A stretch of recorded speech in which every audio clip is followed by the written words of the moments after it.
Quinlan anyway. I have a show on Channel 31 called Melbourne Musos. Right. And I've been a drum and guitar teacher since 1978, and I'm just using today to... You don't do the drum show, do you? That's me. Oh, I've seen that. Oh, hello. I didn't know you were a closet drummer. No, I'm not. I just thought I couldn't believe anyone does watch it. My name is Chris Quinlan. Welcome to episode 317 of Melbourne Musos. I'd like to talk about roughs, rolls and presses tonight in the sense of open and closed rolls and roughs, okay? And also, as a side issue, talking about getting a theme, okay, and working with a theme, a melodic theme, and working, with material that can start out verbal and become tribal, if you like, on something that is absolutely current for this day and age, especially in Australia. I'm going to work on a phrase called "The workers united will never be defeated," okay? And no more than now is it applicable. The actual rhythmic phrase is, "The workers united will never be defeated. The workers united will never be defeated. The workers united will never be defeated. The workers united will never be defeated." Okay, got the picture there? What I'm going to do now is I'm going to talk about open and closed rolls. Now, what does this mean? What a roll is basically any kind of consistent sticking on a drum, you see. So what happens is if you're doing this,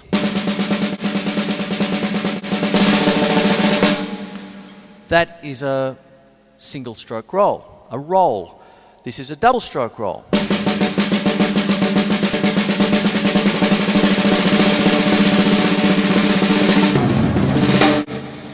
That kind of thing there. A closed roll is where you have presses, a multiple bounce stroke.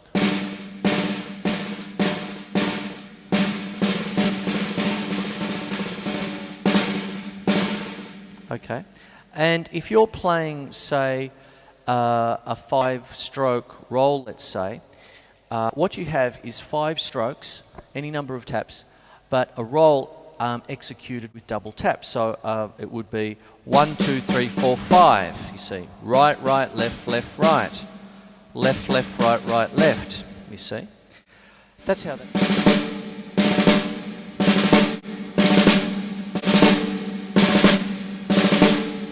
But you can also execute that with what we call a closed roll, where you have a press.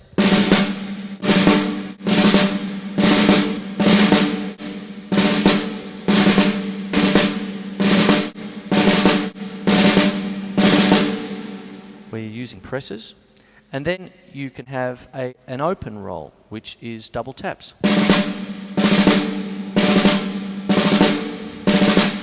Can you hear the articulation of the notes? Whereas the closed is this. Okay? You can even rough it. We have...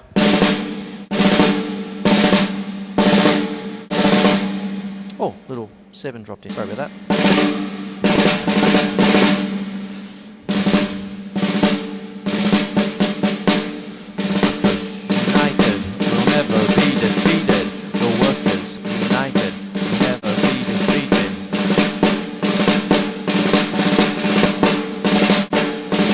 Hear the phrase, "The workers united will never be defeated." That's what happens.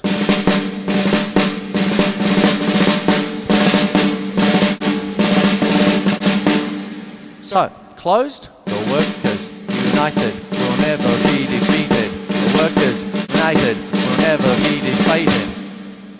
Open, "The workers united will never be defeated. The workers united will never be defeated." And a rough, "The workers united will never be defeated." Get the picture there? United will never be defeated. United will never be defeated. Will never be defeated.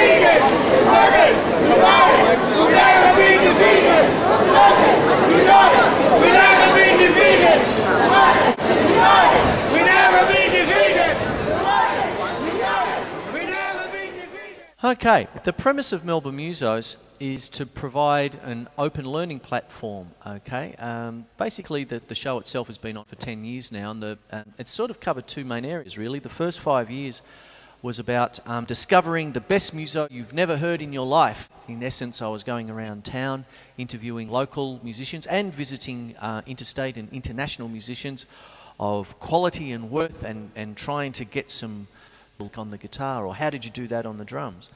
And that was at a time when, in the mid-90s, the government of the day, closing down schools left, right, was rife everywhere, and kids who should have been going to music lessons and whatnot weren't going to lessons at all because of all various reasons. Okay, the money was getting siphoned down a pokies machine, or their school closed down and things like that. So that was a bit tough.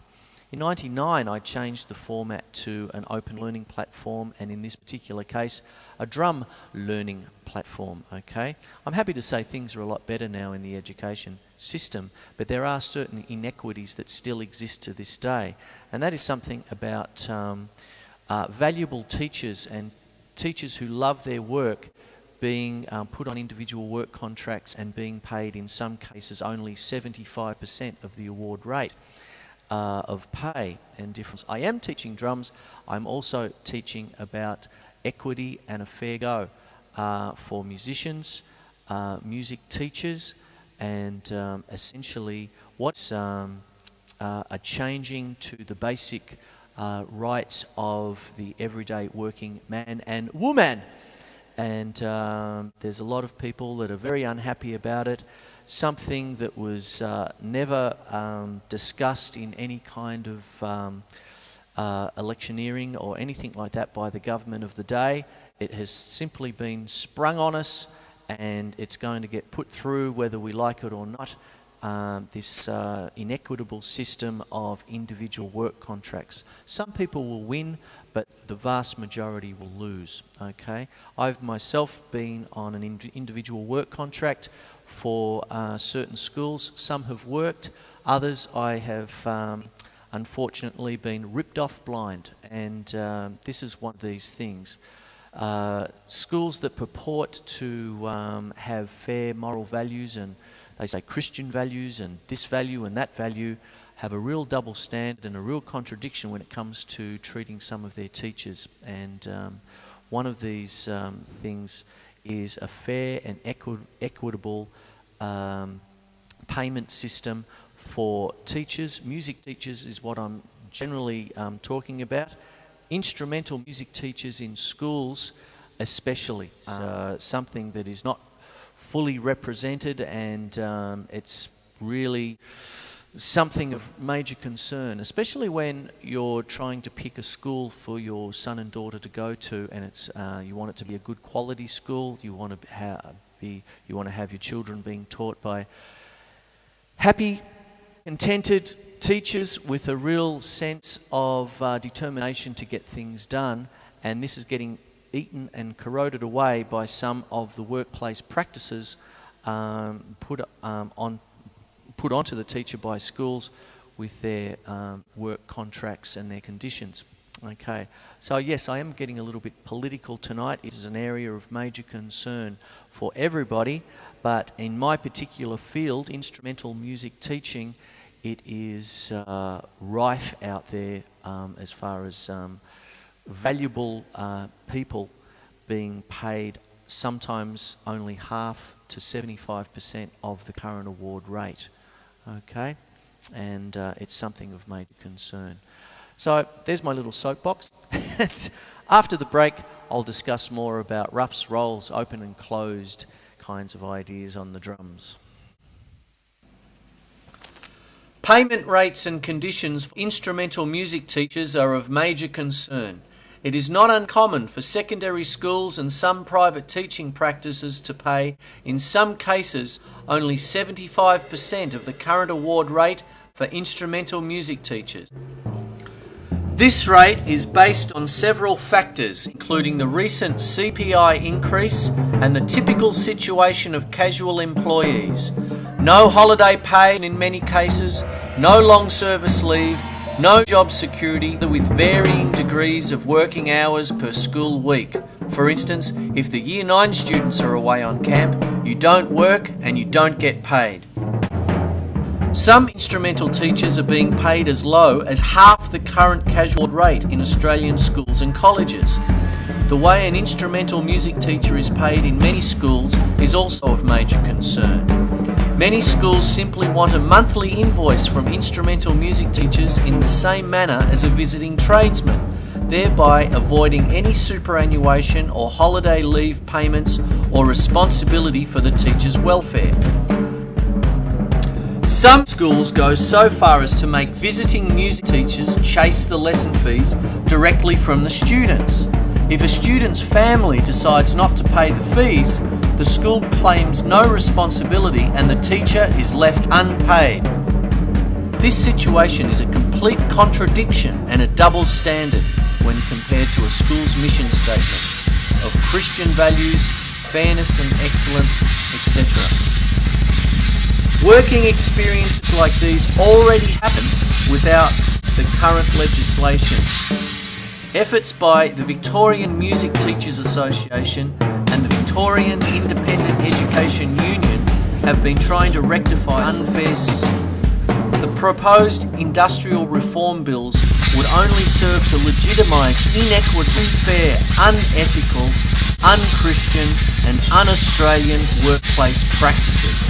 Is this the type of Australian teaching environment we would want to send our sons and daughters to? Okay, one of the things about that solo that I just played was the fact that I used the central theme of tonight and doing different things with the main rhythmic melody. Now, I'm talking about open and closed rolls.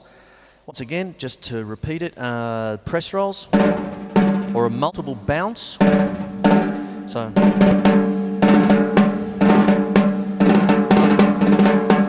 that kind of thing there. Then going into open rolls. That's a closed roll. Now an open roll is double strokes, you see. And then you can rough like a 5-stroke rough. 1, 2, 3, 5, 1, 2, 3, 5. Then what I did was I started to put my feet into that. See? And started to use the discipline of open and closed rolls, but generally roughs actually for the feet. That was rough. That was rough. 1, 2, 3, 4, 5. 1, 2, 3, 4, 5. Okay. So just using unison studies to build up strength with the feet. One of the other things I did was created a roll with the feet, like so, and put the main melody on the cymbals during the exciting bit. So.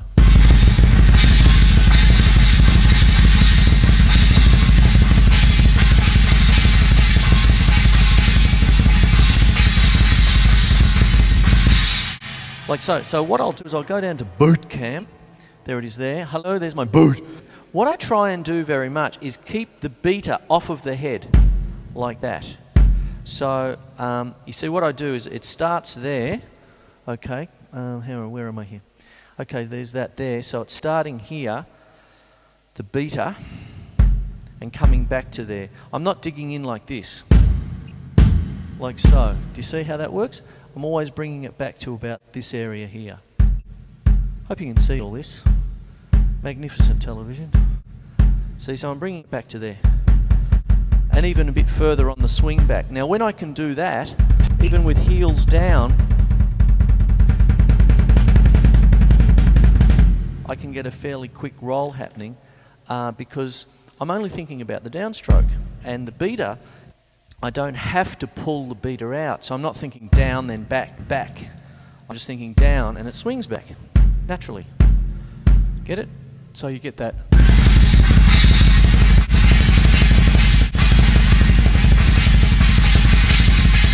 The workers united will never be defeated. The workers united will never be defeated.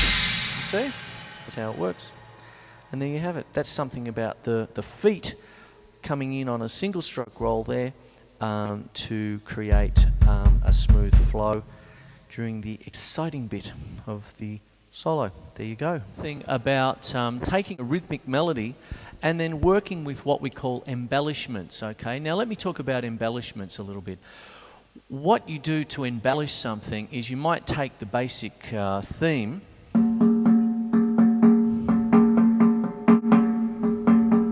roughs into it, so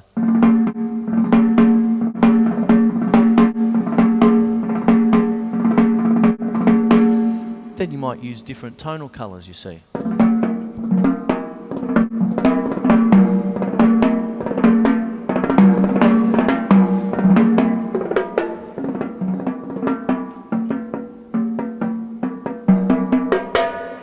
See? So that's how you can work it. You can start to flesh things out a little bit.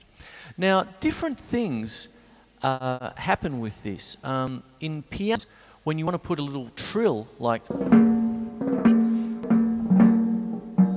that, that would be called a mordent, M-O-R-D-E-N-T. And you only just write the note with a little squiggle on the top, and that tells you to just put a little, little bit of fluff on it, like that. In guitar, we have a little bit of a slide or some such thing, so you can have that kind of thing. But in drums, we have it's a staccato instrument. Okay, I won't get you. So what happens is you can have that kind of thing, and then you can roll into it. You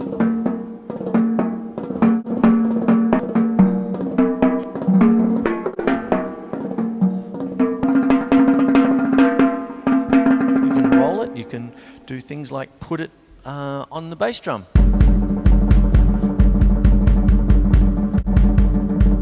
While you're rolling with the snare drum, you see, all that sort of stuff. So I hope you're getting something out of this. It's an interesting, complex lesson I'm giving tonight by my own admission, in the sense that I'm talking about drum techniques as per the mission statement of the show, to teach you guys and gals as much as possible within 20-something minutes, once per week. But it's also, as you know, an open learning platform, and you're getting it for free. It's on free-to-air TV. You don't need to pay for it. And this brings me to the other main crux of the biscuit, as they say, for this episode, is the sense that I'm making this in a very interesting time in our history in Australia, as far as major changes are being made to what we're worth, okay, as workers. And that's one of the reasons why this rhythmic melody is the workers united. We'll never be defeated.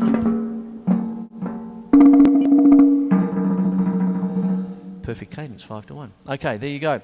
And what goes on is that I make no apologies for what I'm talking about today, because the reason you're actually watching this is because it is an open learning program.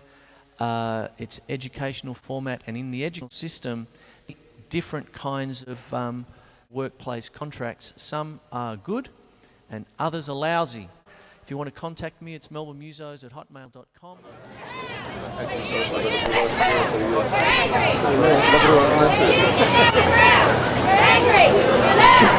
Angry!